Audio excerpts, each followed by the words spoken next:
Assalamualaikum, salam sejahtera untuk semua sahabat dan teman-teman IP Community. Selasa malam lalu saya kedatangan tamu istimewa, sahabat lama saya, seorang pengacara dan advokat sering menangani sengketa pilkada di MK. Ia namanya Ridwan Darmawan. Saya mengajak dia sedikit berdiskusi tentang penanganan sengketa pilkada di MK. Ya, berhubung nanti 9 Desember akan ada pilkada serentak di seluruh Indonesia, di mana di dalam pilkada tersebut pasti berpotensi terjadi sengketa di MK. Nah, rupanya ada peraturan terbaru yang dikeluarkan oleh MK mengenai tata cara sengketa pilkada. Dengan hadirnya peraturan baru ini, banyak pihak, termasuk Bang Box, yang menduga dan memprediksi MK akan membuka ruang untuk mengadili, bahkan mungkin saja mengabulkan dalil-dalil dari pemohon mengenai adanya pelanggaran pilkada yang terstruktur, sistematis dan meluas atau disingkat TSM, di mana pada 3 kali gelaran pilkada sebelumnya nyaris MK tidak pernah lagi mengadili dan mengabulkan sengketa pilkada berdasarkan dalil TSM. Pangkal sebabnya sederhana, karena banyak perkara sengketa pilkada yang ditolak oleh MK karena sengketa yang diajukan tidak memenuhi ambang batas selisih suara untuk dibawa ke MK. Ya, sehingga banyaklah perkara yang gugur berjatuhan di tahap persidangan awal. Nah, peraturan MK yang terbaru ini akan mengubah cara MK mengadili sengketa pilkada di tahun 2020. Seperti apa perubahannya dan apa dampaknya terhadap dinamika persidangan di MK? Nah, sahabat saya Ridwan Darmawan akan menjelaskan soal ini. Yuk kita simak, jangan lupa sambil nikmati kopi. Salam seruput.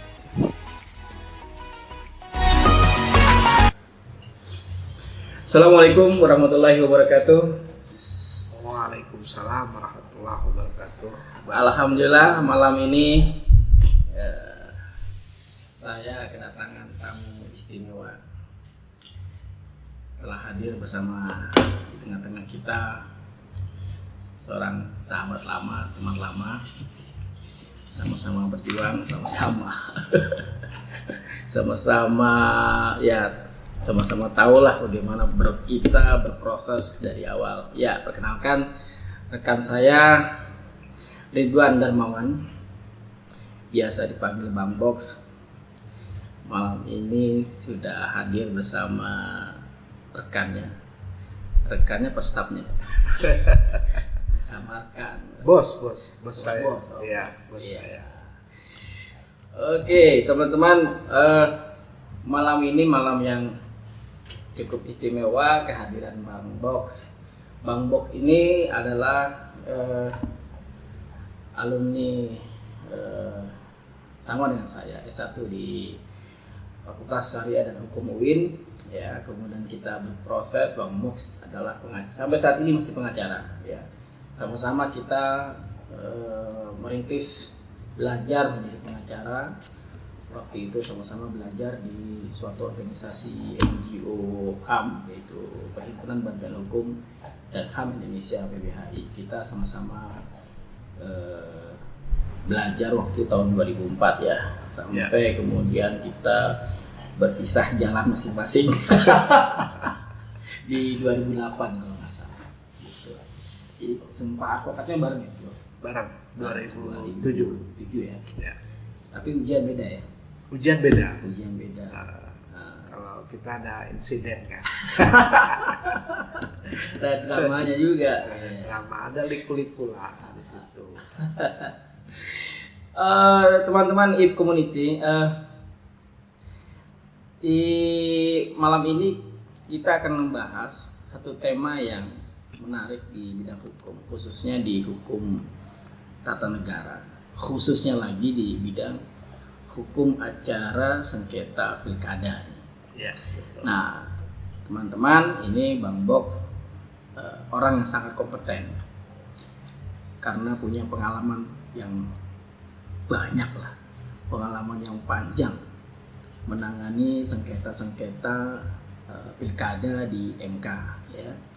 Nah, kita akan banyak malam ini Bang Bok akan berbagi pengalaman dan atau berbagi pengetahuan, analisa situasi terakhir, potensi atau kemungkinan penanganan sengketa pilkada serentak di tahun 2020 terkait sehubungan dengan adanya regulasi yang terbaru ya oleh Mahkamah Konstitusi. Sebelumnya nanti saya akan kasih link beberapa komentar atau beberapa opini yang sudah dirilis oleh Bang Box di media ya terkait ada PMK yang terbaru yang menurut Bang Box ini menarik ya. Karena PMK ini mengubah tradisi sebelumnya pada persidangan sengketa pilkada di MK. Nah, seperti apa perubahannya, perbedaannya? Nah, kita akan bahas. Bang Box akan berbagi pengalaman, berbagi pengetahuan dan analisanya terkait dengan adanya perubahan tata cara hukum acara di MK terkait penanganan sengketa atau penyelesaian sengketa pilkada. Silakan Bang Box menyampaikan analisanya. Terima kasih.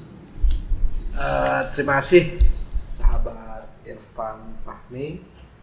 Wah, senang sekali saya bisa bergabung di podcast IF Community nih ya. Waduh, saya ketinggalan banyak ini dengan Bung Irfan Fahmi SHMH ini dalam hal teknologi gitu kan, dan juga di soal kasus-kasus penanganan perkara-perkara hukum di Lantika Hukum Indonesia ini gitu kan, karena beliau sudah merambah jauh sekali di beberapa ini ya, ada ekonomi syariah, kemudian ada soal mediator dan lain sebagainya. Saya mengikuti lah perkembangan sahabat saya ini, kawan-kawan.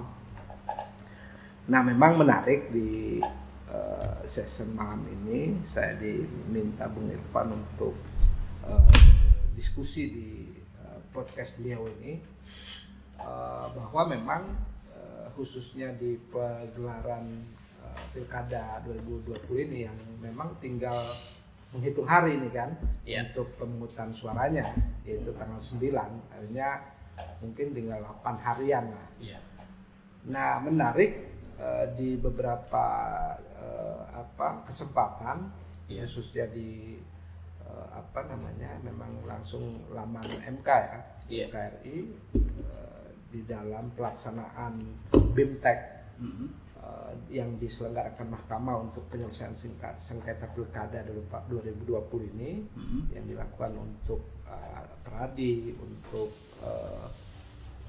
partai, kemudian untuk paslon, yang kebetulan hari ini masih berlangsung untuk para paslonnya yang diwakili oleh para kuasa hukumnya, yang menggambarkan bahwa MK melalui peraturan Mahkamah Konstitusi nomor 6 tahun 2020 mengubah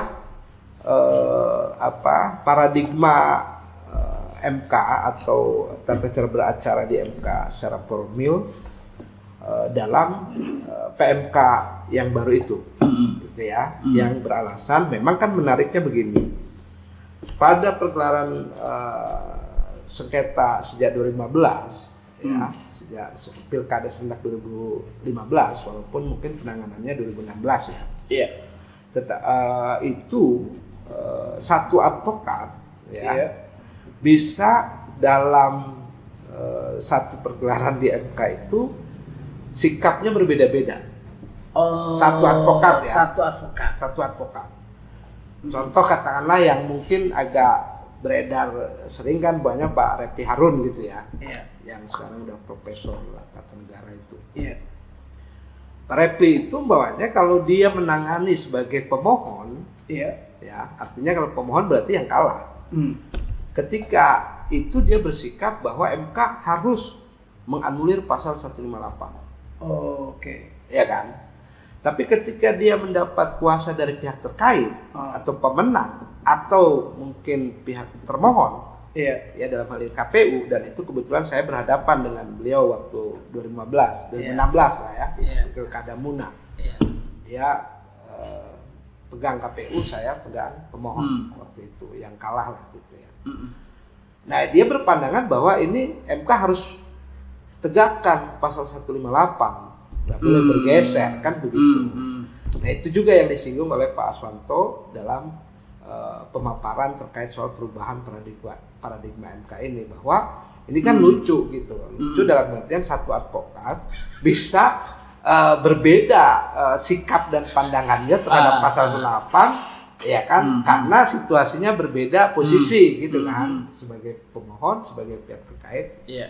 Nah, ini pertama itu lucu. Kedua, memang kan dalam sengketa pilkada yang menjadi objek sengketa kan adalah SK KPU, ya, tentang hasil rekapitulasi hasil, ya kan, rekapitulasi hasil pemilihan pilkada itu. Itu menjadi objek perkara. Ada SK nomor sekian tentang pilkada mana kan gitu. Nah, ini kemudian kan yang akan kemudian diatur dalam pasal 108 soal selisih, gitu. Ini menjadi akhirnya ketika MK kekeh pada pandangan dan pada perintah undang-undang, maka sejak awal memang MK sudah berpihak pada satu pihak. Dalam hal ini adalah termohon, kan gitu. Sehingga ya artinya bagaimana mau mendapatkan satu sikap independen dari MK, karena itu sudah berpihak sejak awal gitu kan, yang ditentukan oleh selisih tadi gitu kan, sehingga tidak ada kemudian ruang yang bisa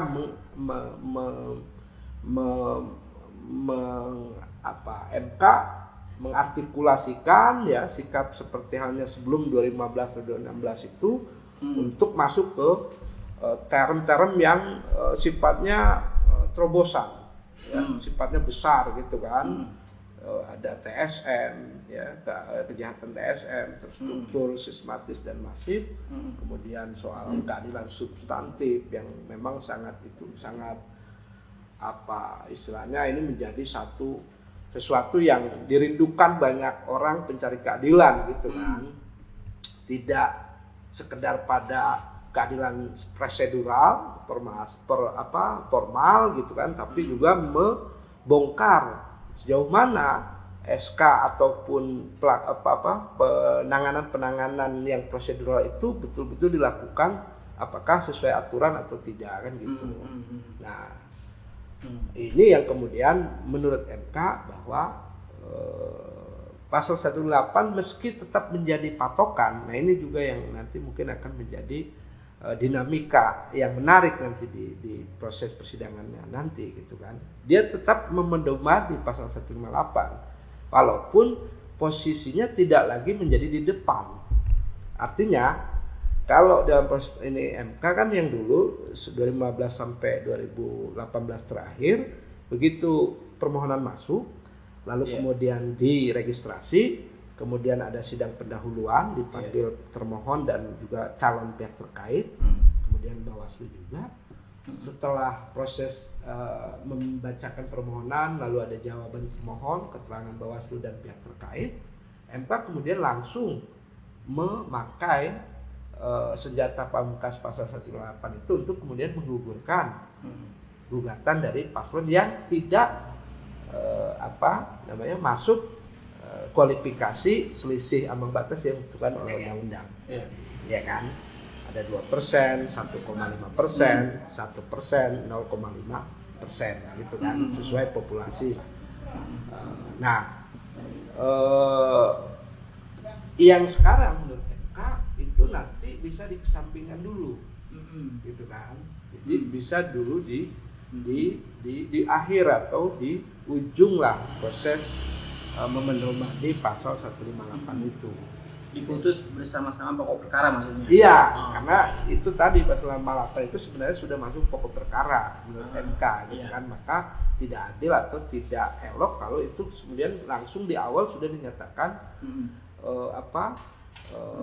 udah ini nggak lolos gitu kan, atau ini nggak sesuai ambang batasnya gitu kan, melebihi ambang batas yang ditentukan oleh undang-undang atau oleh PMK yang lama.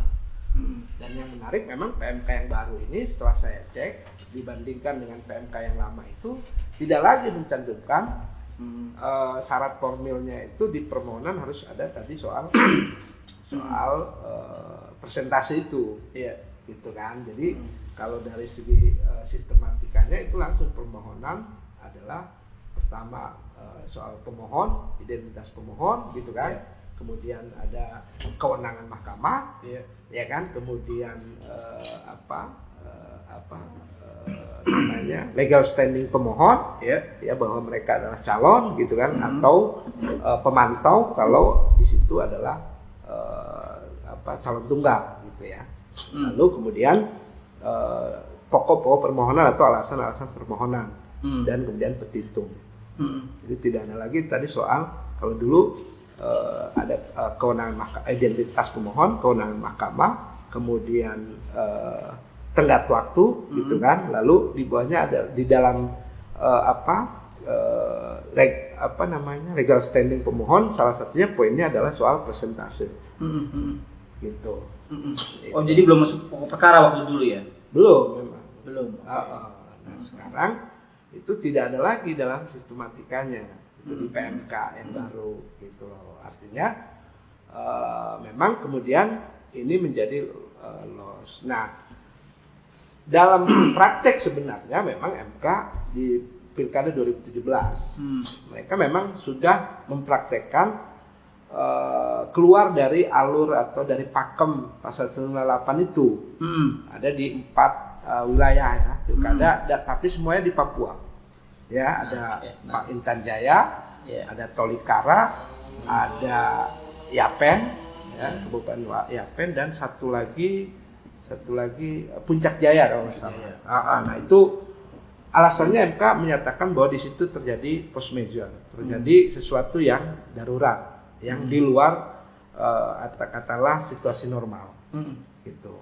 Sehingga kayak model Puncak Intan Jaya itu kebetulan saya juga ikut menangani waktu itu, yang pemenang waktu itu sebenarnya, yang memang dalam situasi itu terjadi semacam ada 7 TPS yang dianggap bermasalah, ya, dan tetapi memang KPU sudah menyatakan sudah mengeluarkan SK rekapitulasinya, gitu, walaupun memang ada 2 versi, gitu, kemudian satu versi lagi dihitung di Jakarta kalau nggak salah. Nah, jadi sebenarnya memang bingung mau SK yang mana, gitu kan, dan itulah keabnormalannya memang. Lalu kemudian MK meski selisihnya itu jauh, ya, bahkan yang menggugat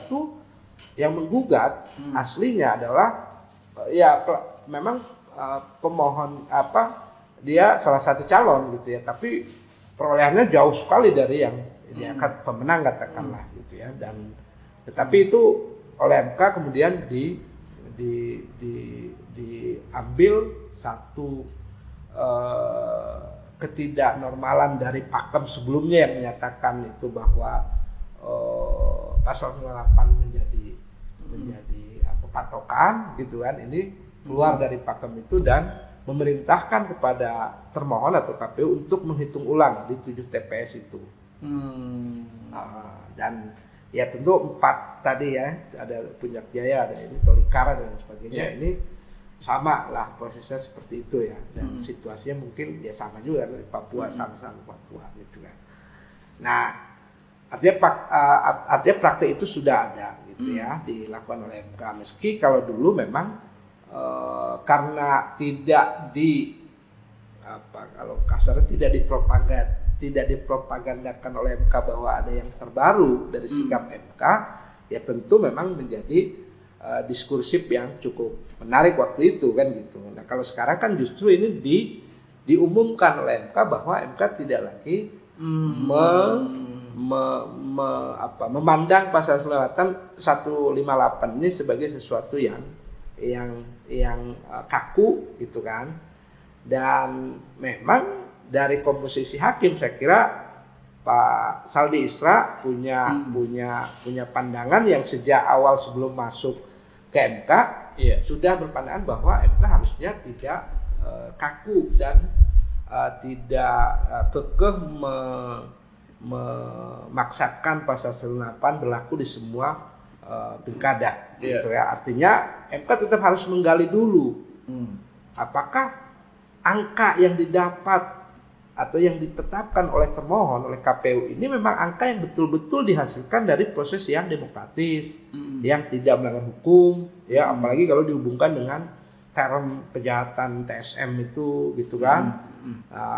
Baru kemudian setelah itu didapat memang tidak ada hal yang katakanlah melanggar aturan dan lain sebagainya, ya oke lah itu dianggap gitu kan, SK itu benar. Gitu. Tapi sebelumnya memang tentu bahkan saya sendiri salah satu dulu pemohon yang di dalam PUU ya, pengajuan undang-undang pengujian undang-undang terkait Undang-Undang 10 2016 pasal 158 ini dengan term LBH Matahati, MK tetap, dan maksudnya alasan kami kenapa melakukan pengujian waktu itu bahwa pasal ini mengkebiri MK, ya mengkebiri MK, di mana apa yang sudah menjadi trademark MK ya dalam hal baik itu PUU maupun pilkada-pilkada sebelumnya, MK selalu melahirkan satu terobosan-terobosan hukum ya di luar pakem formalisme hukum bahkan gitu kan, sehingga term keadilan substantif, kemudian kejahatan TSM, bahkan di Tangsel ini kan pernah juga hal itu berlaku kan gitu, putusan MK tentang waktu Airin periode pertama waktu itu kalau nggak salah. Itu MK akan dikebiri dengan itu, meski MK memang kemudian beralasan bahwa waktu itu di putusannya apa pertimbangan hukumnya adalah posisi MK untuk pertama memakai 158 itu karena posisi MK sendiri sebagai pengadilan ad hoc ya sementara melalui delegasi Undang-Undang 10 2016 soal pilkada. Karena memang sebelumnya MK menyatakan diri bukan lagi kewenangan MK mengadili pemilu kada.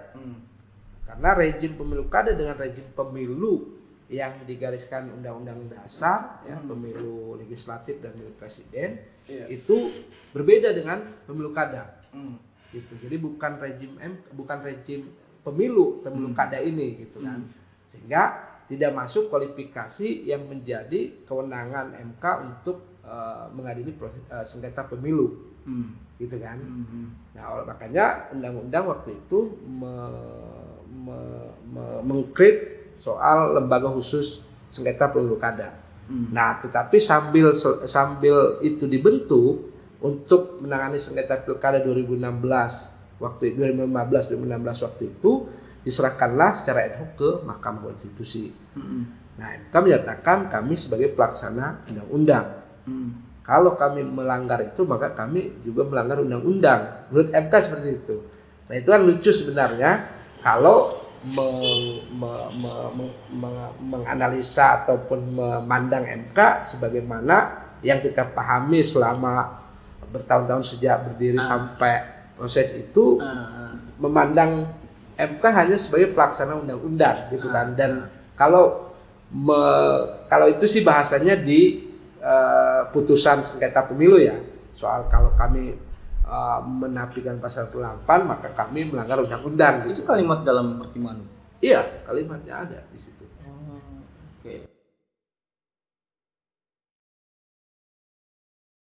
Oke, terima kasih Bang Box atas uraian di sesi sebelumnya. Jangan lupa rokok, minum kopinya diselesaikan dulu.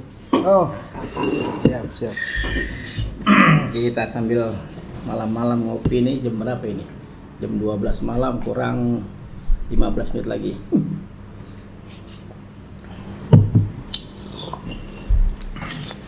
Nah, peraturan MK yang sekarang ini yang 2020 itu hanya merubah sebagian pasal dari peraturan MK di 2016 ya, 15. 2018 juga ada, 2017, itu artinya perubahannya hampir tiap ini juga ada perubahan gitu ya. Bahkan ini perubahan dari sebelumnya PMK nomor 5 2020. Ini perubahan PMK nomor 5 tahun 2020. Ini PMK nomor 6 2020 untuk mencabut PMK nomor 5 tahun 2020. Iya kalau nggak salah. Tapi prosesnya memang tidak seperti halnya perubahan yang sifatnya kayak undang-undang ya. Iya. Hanya menyisipkan pasal sekian dirubah dan diganti dengan ini atau pasal dihapus, tidak. Tapi ini dari mengubah keseluruhan secara ininya lah gitu ya. Baik. Nah, waktu tahun 2015 yang ngajuin PUU pasal 158 ya, bersama dengan LBH Matahati. Itu ada kelompok lain yang juga menguji pasal 158. Ada, dan apakah itu memang bahkan duluan gitu ya, sehingga putusan kami waktu itu dianggap nebis in idem atau mutatis mutandis, putusannya mengacu pada putusan yang lebih dulu gitu. Okay. Ada saya lupa yang duluan itu siapa gitu ya, atau dari lembaga mana, dan dia memang mengajukannya bersama dengan pasal-pasal lain gitu ya, ada pasal-pasal lain, salah satunya pasal 158 juga. Ya alasannya hampir sama juga gitu ya. Nah sehingga karena kami mungkin dianggap ya terlambat dalam proses karena sudah ada yang duluan, dan memang itulah ya MK selalu ketika ada yang sudah duluan ya dianggaplah nebis in idem gitu kan, dan langsung merujuk pada putusan yang sudah ada sebelumnya itu gitu. Oke. Ini kan pasal 158 Undang-Undang 10 2016 ya. Sementara pilkada serentak sebelumnya ada 2015, 2017 dan 2018. Nah, ini berarti pilkada yang keempat yang serentak. Iya. Yang akan 2020 ini. 2020 betul. Ini. Oke, baik. Nah, di 2017 dan 2018 bagaimana nasib doktrin TSM di dalam peradilan sengketa pilkada di MK? Apakah muncul doktrin itu digunakan oleh hakim MK dalam satu perkara dari periode pilkada 2017 dan 2018? Hampir tidak ada. Hampir nggak ada. Bahkan ya tidak ada, saya pastikan tidak ada. Term itu udah hilang lah dari perbendaharaan MK gitu ya, sejak 2016 sampai 2020 ini gitu kan. Artinya kalaupun tadi MK menyimpangi pasal 98 yang di 2017 di 4 pilkada tadi di Papua semuanya itu tidak masuk ke term itu gitu kan, tapi lebih ke menyelesaikan proses yang belum terselesaikan menurut MK, karena ada situasi post measure gitu kan, ada situasi tidak normal yang kemudian MK hanya mengembalikan itu kepada penyelenggara, apakah di mana di Tolikara kalau nggak salah itu PSU, pemilihan suara ulang gitu kan, kemudian di tadi Intan Jaya kan perhitungan ulang, ya kan, artinya menghitung ulang yang 7 TPS yang dinyatakan belum terjadi perhitungan, sehingga harus melengkapi proses proses rekapitulasinya itu yang kemudian menjadi objek perkara SK KPU itu kan. Nah artinya memang pandangan dan sikap MK di penanganan pilkada sebelum 2015 atau serentak 2015 atau pilkada serentak pertama, ya sejak itu tidak ada lagi term itu dipakai oleh MK. Nah, apakah di pilkada 2018 ini dibuka kembali?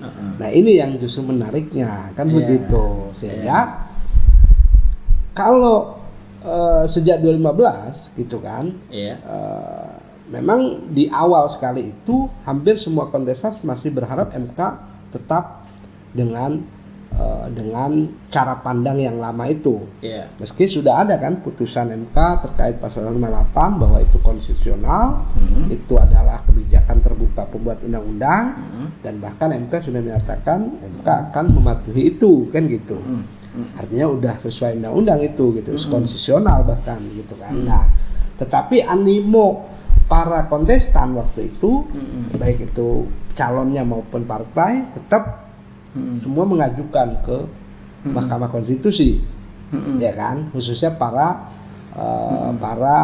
calon peraih suara nomor 2, kan gitu, ke MK, dengan harapan MK akan membuka atau bergeser sedikit dari pandangan sikap yang kaku terhadap 158. Tapi ternyata di Pilkada 2015 atau 2016 waktu itu, MK kekeh, bahkan itu langsung rotok semua. Ya, menyisakan hanya ada sekitar kalau tidak salah ya 7 atau 8 perkara yang lanjut. 2015 atau 2016 ya. Karena 2015 itu kalau nggak salah pilkadanya sama 9 Desemberan kalau nggak salah. Iya. Jadi di akhir tahun 2015. Iya. Jadi kalau masuk ke MK itu ya awal 2016 gitu kan. Nah, tapi terkenalnya itu pilkada 2015 rentak pertama itu. Ya, nah itu langsung rontok semua. Sisa ada 8 perkara kalau nggak salah yang lanjut ke proses pokok perkara, karena masuk kualifikasi selisih atau persentase selisih sesuai ketentuan undang-undang. Salah satunya perkara yang saya tangani ada perkara Kabupaten Muna, Pilkada Kabupaten Muna Sulawesi Tenggara. Itu 2016. Gitu. Nah, perkara 2017 animo para kontestan makin berkurang dong untuk masuk ke MK, karena udah jelas pilkadanya atau sengketa pilkadanya ya yang akan dilanjutkan pasti yang sesuai persentase. Dan di 2018 makin sedikit lagi, artinya keriuhan penyelesaian sengketa pilkada sudah tidak menarik lagi seperti halnya era sebelum 2015. Dulu jumlah perkara berkurang banyak gitu loh. Ya, berkurang banyak sekali. Kalau dulu ada paslon 5, kan gitu. 5-5 maju. 5-5-nya bisa maju dalam artian ya satu tentu sebagai pemenang kan.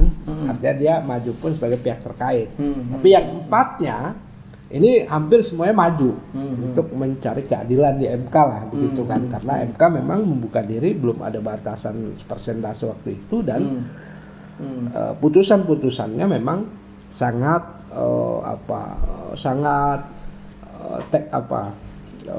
fenomenal ya, fenomenal waktu itu gitu ya. Bahkan kayak Kota Waringin Kota Waringin Barat gitu kan. Terus di beberapa tempat lain ada istilah tadi keterlibatan ASN gitu kan, TSM dengan dengan disandingkan dengan term mempengaruhi perolehan hasil suara gitu kan. Jadi TSM tapi harus disandingkan dengan harus menimbulkan akibat. Nah, akibatnya adalah mempengaruhi hasil perolehan suara gitu kan, para paslon gitu kan.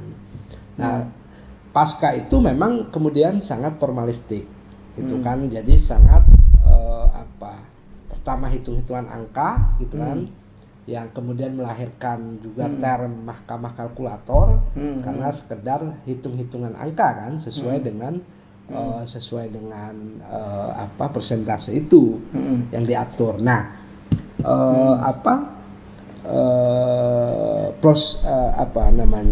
proses berikutnya bahwa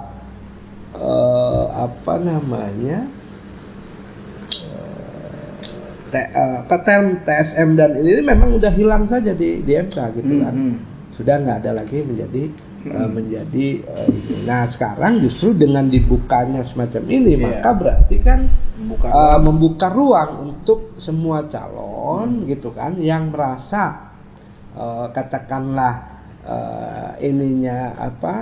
hasil perolehan suaranya tidak tidak diperoleh dengan cara-cara yang baik, cara-cara yang ini, maka boleh dong mengajukan ke Mahkamah Konstitusi. Jadi ya saya sarankan memang para kontestan pemilu mencermati fenomena baru ini gitu kan, untuk meraih keadilan di Mahkamah Konstitusi melalui pembukaan ruang oleh mahkamah sendiri gitu kan.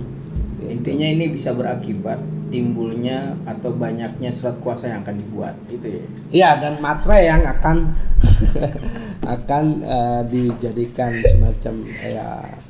Oke. Nah, kalau di pembatasan persentase jumlah suara di dalam pasal 158 itu sebenarnya apa latar belakangnya? Nah, memang latar belakang salah satunya memang terkait soal apakah jumlah perkara terlalu banyak di MK kemudian harus dibatasi dengan cara begitu? Pembatasannya kan sebenarnya tadi soal bahwa rasionalitas pelaksanaan pilkada dan penyelesaian sengketa pilkada ini harus ditegakkan menurut pembuat undang-undang.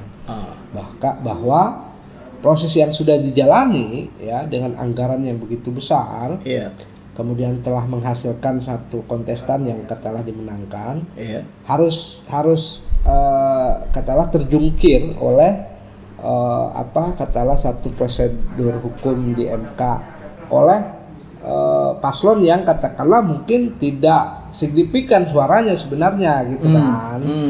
Gitu, sehingga tadi karena memang semua orang punya hak untuk melakukan permohonan ke MK gitu kan, aslinya paslon gitu ya, mau 3 mau 4 ya boleh aja dia, yang urutan kesekian pun boleh aja, dan sepanjang dia mampu membayar atau bukan membayar ya, terlalu kasar mungkin ya, tapi meng-hire lawyer yang handal yang mampu membuktikan dalil-dalil permohonannya, ya dia bisa kemudian membalikkan keadaan dari yang tadinya kalah menjadi kemudian menang. Bahkan kalau tadi Kota Erin Barat kan langsung diputus oleh MK bahwa dia yang kemudian menang gitu kan, artinya tanpa proses dikembalikan dulu ke ini ya, ke mana, ke penyelenggara gitu kan, langsung diambil alih oleh MK bahwa yang menang yang ini karena telah terjadi tadi TSM yang luar biasa dan lain sebagainya.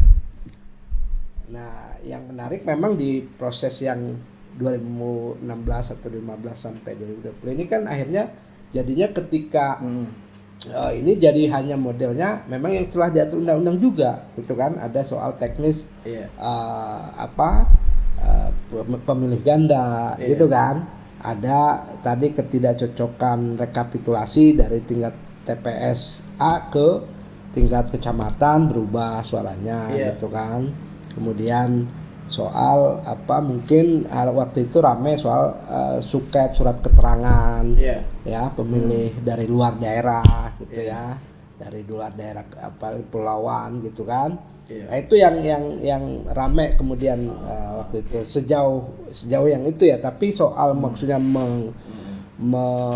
mengurai soal keterlibatan ASN, keterlibatan tentara gitu kan, atau TNI Polri dalam proses pilkada itu hampir tidak ada lagi ruangnya dipersoalkan di MK gitu kan, karena sudah dibatasi dengan persentase itu yang kemudian akhirnya memang kalau enggak lolos ya kan presentasi ya udah dia gugur, walaupun dalil-dalil yang diajukan itu terkait tadi gitu kan, bahwa ini ada hal yang mengakibatkan perolehan suaranya terganggu kan gitu, karena ada keterlibatan ASN, tentara kan gitu dan lain sebagainya, bahkan keterlibatan penyelenggara dengan ASN itu sekaligus gitu dan paslon gitu. Nah, sekarang begini. Katakanlah begini. Ini kita beranalisa bahwa dengan adanya PMK yang terbaru membuka ruang doktrin MK bukan lagi menjadi mahkamah kalkulator ya. Dia akan membuka gerbang dirinya sendiri untuk masuk ke ranah memeriksa apakah ada TSM atau enggak di sana begitu ya, yang berdampak terhadap perolehan suara. Nah, kalau ternyata dalam proses sengketa pilkada ditemukan ada TSM dan berakibat pada perolehan suara. Nah, MK ini membuat amar putusan itu seperti apa? Apakah seperti dengan cara kayak Kota Waringin Barat langsung menunjuk pemenang, langsung menetapkan berapa jumlah, siapa mendapatkan jumlah suara berapa? Apakah bagaimana? Ya itu memang yang menjadi masih misteri tentu kan, karena ini baru sesuatu yang baru dari katakanlah pelaksanaan yang sebelumnya berbeda kan gitu. Makanya meski dalam PP itu memang ada PMK itu diatur soal putusan sela, MK itu mengatur soal tadi pokoknya amar putusan sela memerintahkan termohon untuk melakukan perhitungan ulang, melakukan PSU, perhitungan suara ulang, pemungutan suara ulang gitu kan, atau apa gitu kan. Nah, artinya bahwa memang ini pertama kan gini, masuk ya permohonan, lalu banyak alasan permohonannya adalah karena adanya keterlibatan ABC atau mungkin ada soal money politik dan lain sebagainya, atau seperti halnya katakanlah contoh seperti di Intan Jaya itu kan, adanya belum selesainya rekapitulasi karena ada sekian TPS yang ternyata terjadi hal di luar dugaan, ada bencana mungkin, ada atau kerusuhan dan lain sebagainya. Lalu ya tentu mungkin putusan MK kemudian ada putusan sela, kan gitu ya, putusan sela untuk kemudian memerintahkan KPU untuk kembali apakah PSU di 7 TPS atau perhitungan ulang, apa 7 TPS atau seluruh TPS gitu kan, seluruh tempat pemungutan suara. Nah, lalu kemudian kan yang menarik itu memang di dalam PMK sendiri dinyatakan bahwa putusan sela MK itu bisa juga memerintahkan juga bahwa kalau kemudian memerintahkan tadi kepada KPU untuk melakukan sesuatu atau tidak melakukan sesuatu, dia juga diberi hak untuk langsung menentukan juga keputusannya dari proses yang diperintahkan itu. Pokoknya PSU ya udah, dia berhak untuk menentukan tuh hasil PSU adalah sekian. Lalu perhitungan sekian, nah baru kemudian dilaporkan kan ke MK. Nah setelah dilaporkan, maka yang menarik nanti gitu kan, ketika umpamanya yang mengajukan ini yang tidak masuk kualifikasi persentase, kan gitu. Pokoknya memang di luar itulah, harusnya 2%. Tapi dia jauh lebih dari 2%. Pokoknya 3% lah selisihnya. Lalu masuk ke MK, lalu tadi umpamanya diproses dan lain sebagainya, lalu di putusan sela suruh PSU umpamanya. Nah hasil PSU-nya umpamanya yang jadi yang hasilnya bahwa tetap berbeda. Maksudnya tetap yang pemohonnya kalah di posisi kedua juga. Kemudian yang memang pihak terkait yang menang tetap dia pemenang, tapi menjadi masuk kualifikasi pasal 158. Jadi katakanlah menjadi memang 1,9% selisihnya. Kan berarti jadi masuk tuh. Iya kan? Pasal 158. Nah, berikutnya apa? Next. Apa? Iya kan? Nah ini juga menarik gitu loh. Bagaimana si advokat ataupun bahkan MK memeriksa kembali lanjutannya apa? Pasca itu Kan sesuai dengan amar petitumnya permohonan apa? Ya, standar petitum pemohon dalam perkara pilkada apa?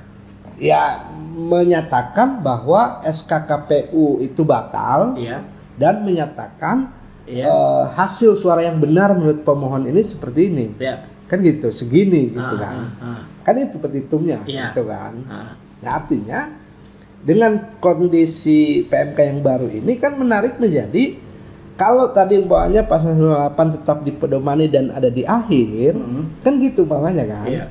Maka tadi posisinya umpamanya kalau yang calon ini memang ngajuin tidak atau di luar kualifikasi pasal 158. Iya. Kan gitu kan, contoh dia 2% harusnya. Iya. Tapi dia selisihnya 3%. Tapi kan diperiksa oleh MK dan ternyata dikabulkan umpamanya untuk pembuktiannya kan gitu. Lalu PSU lah, banyak perusahaan selak PSU. Sekian TPS. Iya. Posisinya tetap yang pihak terkait atau pemenang ya tetap pemenang. Yang kedua ini tetap kedua, tapi selisihnya menjadi 1,9%. Kan gitu. Iya. Jadi masuk kualifikasi pasal 58. Iya. Berarti kan kalau di pelaksanaan yang lalu otomatis kan berarti lanjut ke proses berikutnya. Pembuktian. Iya. Apakah ada pemilih ganda? Apakah ada pencatatan yang terlewat atau salah? Kan gitu kan? Nah, dalam proses yang ini seperti apa gitu loh. Dan ini juga menjadi apakah advokat harus nge-keep dulu, ya kan, untuk mempersiapkan nanti. Itu pembuktiannya nggak berbarengan persidangannya. Nah justru itu makanya. Itu pertanyaannya. Itu pertanyaan yang menariknya gitu loh. Ya kan kalau secara ininya pasti bersamaan dong, umpamanya kan, bahwa di sini ada kecurangan, ada ini dan lain sebagainya, lalu terjadi ada juga nih pemilih ganda, ada juga pemilih dari warga lain, ya kan, bukan daerah di situ gitu kan, tapi dimobilisir untuk ikut memilih di situ, buktinya A, B, C, D dan sebagainya. Nah idealnya pasti bersamaan dong, ya kan, walaupun memang MK tentu karena kebijakan soal saksi umpamanya hanya dari 5 orang umpamanya saksi yang boleh diajukan, ya kan, otomatis kan memang advokat terbatasi untuk membuktikan kalau ke asas saksi kan asasnya yang berlaku satu saksi bukan saksi umpamanya kan. Ya kalau ada 10 dalil yang diajukan, iya kan? 10 dalil yang diajukan oleh advokat. Sementara saksinya cuma 5. Kan berarti juga memilah untuk membuktikan dalil itu juga harus pintar-pintar kan gitu loh. Nah, apakah kemudian itu yang di awal yang dibuktikan pokoknya yang soal kecurangan-kecurangan itu, lalu kalau kemudian dalam posisi yang tadi dapat akhirnya setelah putusan sela menjadi masuk kualifikasinya, maka kemudian pembuktian berikutnya yang untuk memperkuat dalil yang sebelumnya belum terbukti karena keterbatasan soal pembuktian karena saksi cuma dibatasi 5 umpamanya, kan gitu umpamanya. Ya kan kalau ada 10 dalil, tapi saksinya cuma 5, kan berarti apakah satu orang membuktikan 2 dalil kan gitu, itu juga menarik sebenarnya di MK kan gitu. Nah kalau begitu kan kayak saya banyak di beberapa penanganan ya udah kita harus 2 yang fokus kita buktikan dengan saksi 5 ini kan gitu. Berarti kan ada sekian dalil lagi yang belum dibuktikan. Nah, apakah itu nanti di proses berikutnya setelah mendapat posisi yang seperti itu gitu. Oke. Gitu. Nah, di PMK diatur nggak agenda tahapan pemeriksaan persidangan sengketa pilkada?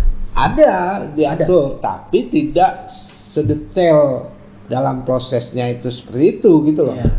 Artinya prosesnya kan tetap ya, maksudnya pendahuluan, kemudian jawaban termohon, lalu kemudian putusan pemeriksaan perkara, gitu kan, lalu putusan. Nah putusan ini bisa putusan sela atau bisa putusan akhir, termasuk ada juga ketetapan kalau kemudian calon menarik diri kan gitu. Nah itu artinya kalau dulu kan ketika yang lalu 158 memang sudah jelas gitu loh, ada putusan sela gitu kan. Di sidang ketiga itu putusan sela yang memang ininya pasti menggugurkan, ya kan. Jadi sekarang berarti putusan sela sudah nggak ada lagi? Ada, tapi posisinya tadi di ujung setelah pemeriksaan pokok perkara dulu. Pemeriksaan pokok perkara sudah selesai, baru ada putusan sela. Iya. Putusan sela yang sifatnya tadi kalau memang ditemukan dalil-dalil itu terbukti. Apakah ada masih ada gini? Karena putusan sela mengabulkan bahwa ini masuk dalam kategori pasal 158 gitu ya. Tadi yang Bang Bok bilang tuh ya. Iya. Nah, setelah putusan sela agendanya apa? Lah itu makanya laporan kan pasti laporan dari KPU. Iya. Ya penyelenggara untuk apa yang diperintahkan dalam putusan sela itu. Iya kan? Iya. Nah, kalau laporannya kemudian bahwa hasilnya adalah paslon nomor 1 dapat 1.000. Iya. Paslon nomor 2 ya sekarang menjadi 1.000. Ya intinya menilai apakah masuk enggak pasal 158 itu. Enggak. Ya harusnya kalau dari statementnya Pak Hakim Aswanto itu, Iya. yang mulia Hakim Aswanto, ya harusnya seperti itu. Kan gitu. Agak bingung kan ya gue. Iya, artinya memang gini. Pertama gini, MK bilang pasal 98 tetap dipedomani. Iya. Iya kan? Tetapi caranya bagaimana? di ujung, bukan lagi di awal seperti kemarin. Tapi problemnya ada putusan sela. Nah, problemnya kan berarti ada putusan sela. Nah, yang menjadi misteri adalah ketika putusan sela itu oke lah memerintahkan perhitungan ulang PSU atau apalah gitu ya untuk penyelenggara. Nah, kalau praktik dulu kan setelah itu memang diperintahkan untuk dilaporkan ke MK oleh MK. Nah, kasus saya kan banyak di Muna itu sampai 2 kali PSU. Iya. Jadi setelah PSU pertama dilaporkan oleh MK, MK kemudian menilai lagi bahwa ini masih ada problem, gitu kan, pemilihnya masih banyak yang belum dimutakhirkan. Iya. Ada beberapa yang masih segala macam. Iya. Nah, akhirnya diperintahkan lagi PSU lagi. Iya. Kan begitu kan? Iya. Lalu baru laporan lagi yang kedua. Iya. Baru setelah itu MK ini udah final. Oh. Yang menang sih ini kan gitu. Oke. Nah, Oke. kalau yang ini kan apakah karena ini tadi pasal 58 tidak menjadi di awal, ya kan, tolak ukurnya untuk mengugurkan atau tidak kan tidak di awal. Iya. Jadi dibuka nih Iya. ruangnya bahwa ya udah yang rasional lah boleh ngajuin gitu kan, atau semuanya boleh aja ngajuin gitu kan. Iya. Nah, tadi kalau umpamanya seperti itu, kalau yang oke lah yang sudah masuk kualifikasi ya tentu mungkin tidak rumit seperti ini kan gitu. Iya. Tapi yang tadi modelnya ngajuin tidak masuk kualifikasi pasal 98, lalu diperiksa pokok perkaranya dan dinyatakan oleh MK tadi, udah oke, ini terbukti nih bahwa ada kecurangan, terbukti nih ada ini, lalu kemudian PSU umpamanya. Iya. Pemungutan suara ulang Iya. atau perhitungan ulang. Iya. Berarti kan kemudian dilaporkan dong. Iya. Ya kan, ke MK. Oke. Nah, ternyata hasilnya Iya. Berakibat bahwa paslon yang tadinya di posisi 2 dan Iya. tidak masuk kualifikasi menjadi masuk. masuk. Kan gitu kan? Oke. Nah, berarti apa selanjutnya? Kan menarik gitu kan. Apa yang harus Nah, dibuktikan lagi? menurut ente apa harusnya? Menurut ente apa harusnya ketika dalam situasi seperti itu? Nah, kan artinya berarti MK harus Nah. meneliti kembali gitu kan. Nah. Proses yang tadi dari proses awal diajukan oleh katakanlah pemohon ada 10 dalil, Iya. kan gitu.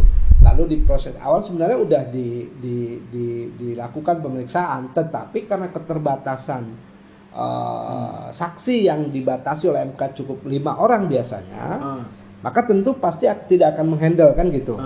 Artinya advokat pasti akan punya focusing gitu kan untuk mana yang mau dibuktikan gitu kan. Nah, artinya ketika mendapati posisi itu MK harus membuka kembali pengujian pemeriksaan berikutnya gitu loh, untuk menggali pembuktian lebih lanjut bahwa ternyata ada ganda, ada ini dan lain sebagainya. Berarti ada 2 kali pembuktian. Itu yang kemudian bisa dipahami gitu loh. Gue sih gak ini ya, gak apa namanya, belum kepikiran lah 2 kali pembuktian ya. Bayangan saya tuh 1 kali pembuktian, ya. Jadi diborong semuanya. Iya. Dari awal, jadi nggak ada lagi kan tadi pemeriksaan soal masuk kualifikasi pasal 158 kan nanti di akhir pertimbangannya. Ini kan sama kayak perkara-perkara juga yang perda di badan umum ya, perkara perdata misalnya ada penggugat mengajukan gugatan lalu kemudian tergugat mengajukan eksepsi mengenai legal standingnya si penggugat Iya. gitu. Lalu karena hakim menilai misalnya terhadap eksepsi tersebut, hakim Akan membuat pokok selanya bilang bahwa hakim akan memeriksa pokok perkara dulu, baru nanti hakim akan memutuskan bersama-sama dengan pokok perkara, putusan akhir, Iya. begitu kan. Lalu terjadilah proses pembuktian, Iya. saksi diperiksa, bukti-bukti surat semuanya full diperiksa. Kalau ada 10 dalil, semua 10 dalilnya diajukan, maksud 10 dalilnya dibuktikan ya oleh saksi maupun oleh bukti surat gitu kan. Ternyata ujung-ujungnya hakim nggak periksa pokok perkara, misalnya di amarnya. Iya, dia bahwa legal standingnya dia akhirnya mengadili eksepsinya si tergugat gitu mengenai legal standingnya si gugat begitu kan. Nah, dia batalkan itu, dan itu ya akhirnya timbul rasa capek-capek ini kita tergugatnya dia biar capek-capek kita ngajuin bukti seabrek-abrek gitu kan, bukti saksi banyak segala macam, cuma ini yang dipersoalkan sama hakim misalnya begitu ya. Nah, yang kebayang di saya tuh begitu. Di putusan di perkara MK perkara sengketa pilkada di MK ini dengan konstruksi PMK baru ini gitu. Itu bayangan gue begitu gitu. Kalau ada 2 kali pembuktian lagi, emang belum masuk gitu. Kalau gue ya, kenapa? Belum masuk Kenapa gue ya nggak yakin tuh. Kalau gua berpandangan seperti itu karena dari pengalaman MK itu tadi ya. Iya. Dia memang bisa melakukan upaya semacam itu gitu. 2 kali pembuktian. Ya artinya semacam tadi umpamanya diminta laporan atau diperintahkan untuk dari perusahaan selanya PSU. Iya kan? Setelah PSU dilaporkan. Iya. Lalu diperintahkan lagi karena itu kan diperiksa oleh MK kan. Iya. Maksudnya laporan itu dari Tapi saksi udah ada lagi kan? nggak ada, memang ada, di selesai. proses yang kedua Iya. itu gitu loh. Nggak ada memang. Tapi dalam konstruksi yang sekarang ini kan menjadi akhirnya loh, kalau begitu kemudian bagaimana dong setelah didapatkan katakanlah tadi posisi yang semacam contoh tadi gitu loh. Lalu bagaimana berikutnya kan gitu?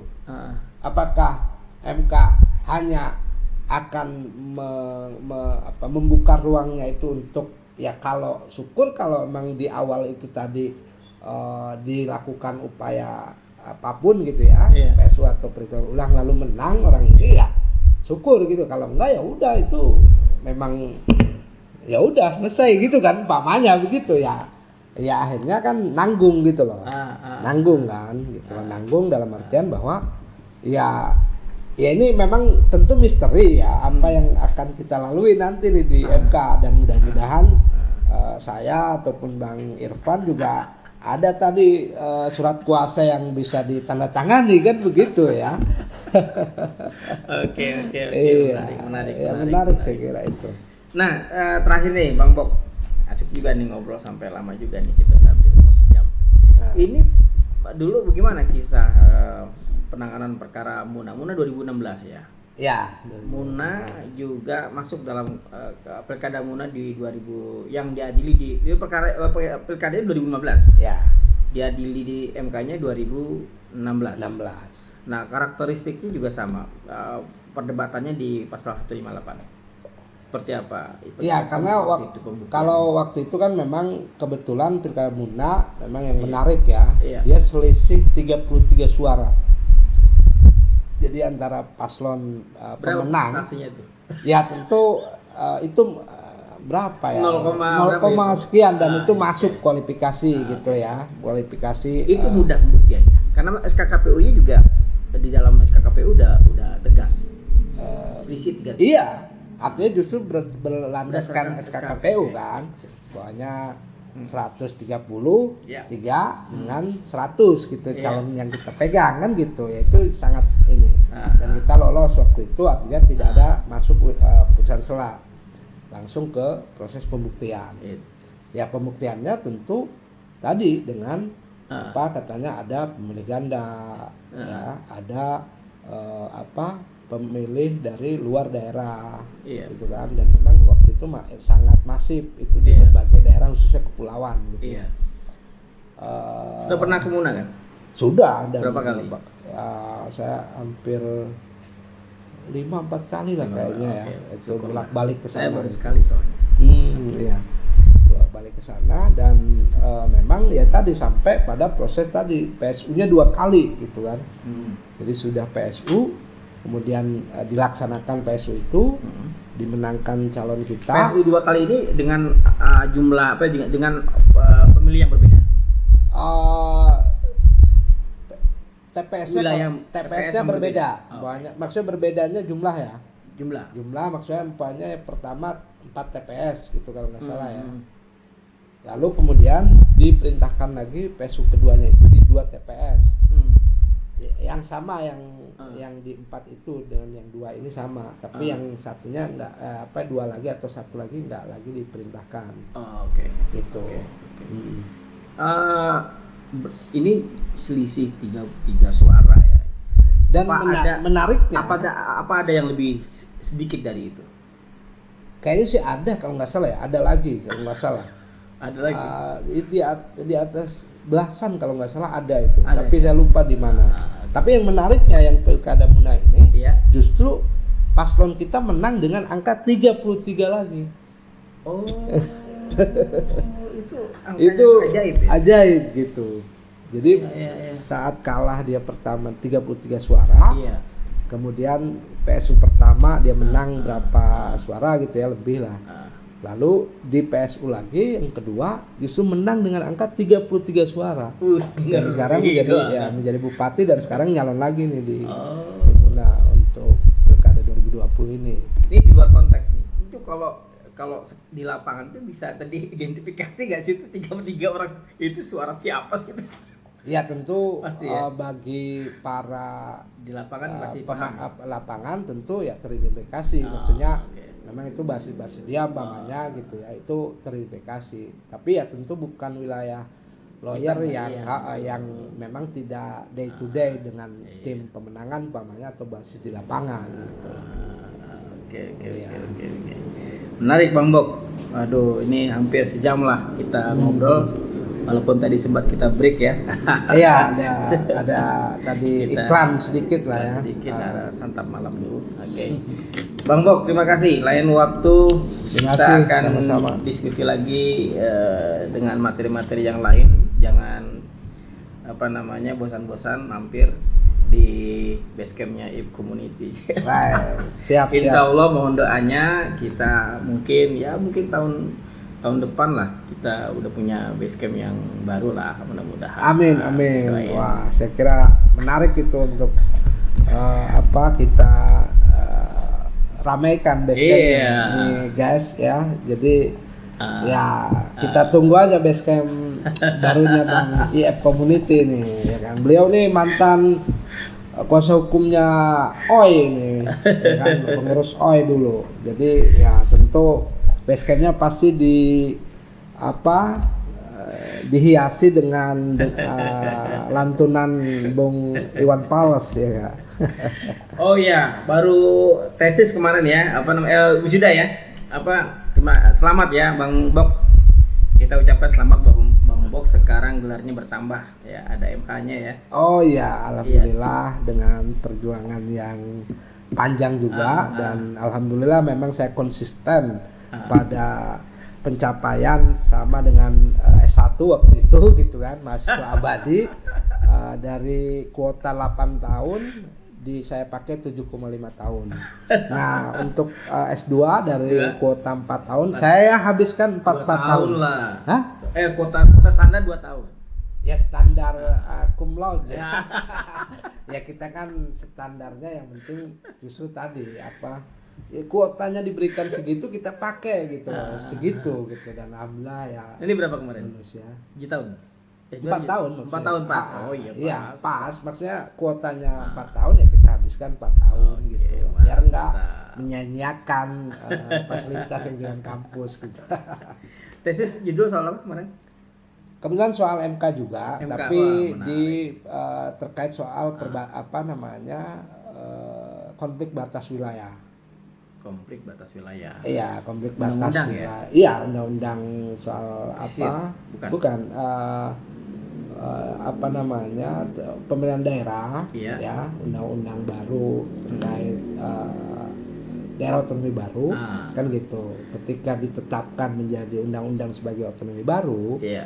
itu kan pasti bersinggungan dengan daerah-daerah yang sudah ada, Iya. ya kan, daerah induknya, kemudian bahkan daerah luar pulau, luar provinsi. Nah ini yang menarik memang di Pulau Selayar, Kabupaten Kepulauan Selayar. Satu kepulauannya ini masuk ke daerah Buton Selatan, yang itu sudah provinsi Sulawesi Tenggara, kan gitu. Nah ini kemudian awalnya kan tentu memang ada sebenarnya Permendagri gitu ya untuk menentukan batas wilayah itu, ya ditentukanlah oleh ada hierarkinya lah gitu ya, ada calon gubernur kalau itu di tingkat satu provinsi, kalau udah 2 provinsi maka harus ke Kemendagri kan gitu.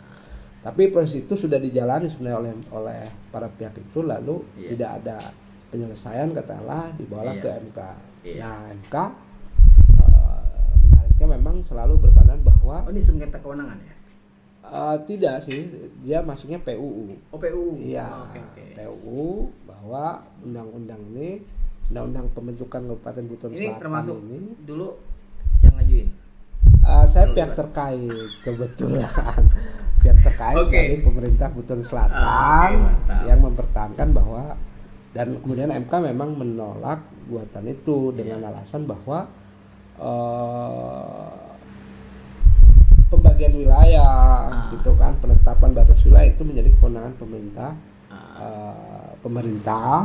dan bahkan pemerintah dan atau pembuat undang-undang lah gitu ya. Karena jiwa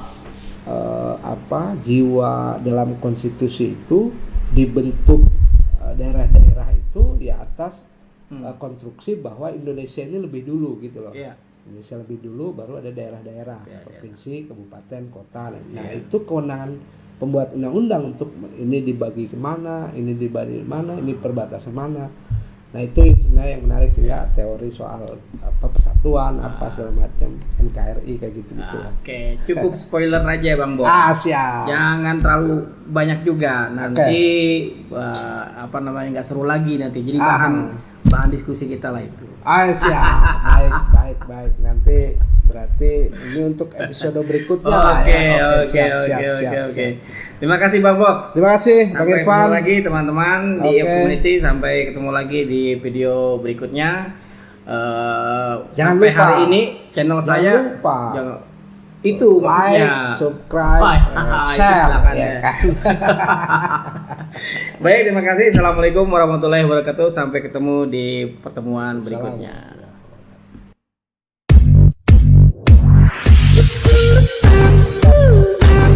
Thank you.